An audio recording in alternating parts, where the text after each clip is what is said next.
Going over a neutral zone transition with escape and some of the proper footwork. Want to make sure that as we get into training that all the terminology is also aligned. Everyone knows what we're saying when we mean a transition and escape.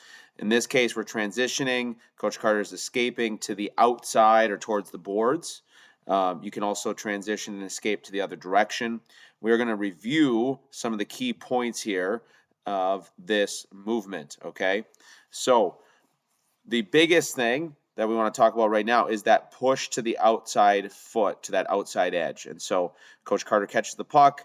He's now going to be transitioning from backwards to forwards and going into what we call the escape. So it's a forward turn out of, after skating backwards, we're now going to be escaping forward, okay? And the reason we call that is oftentimes there's a forward on you and you need to escape out. You're going to power turn out, away. And so we're pushing that right, in this case, Carter's left foot. Coach Carter's pushing out onto his left foot, getting on his outside edge immediately and going right into the power turn. He also does a nice job here of maintaining good ankle flexion. So the knees over the toe. He pushes with this foot, his right foot onto his left foot, gets onto his outside edge right away, and then is making the turn. He's rotating his chest. He probably could be rotating it a little bit more at this point in order to whip around that turn slightly quicker, or a little bit faster, okay?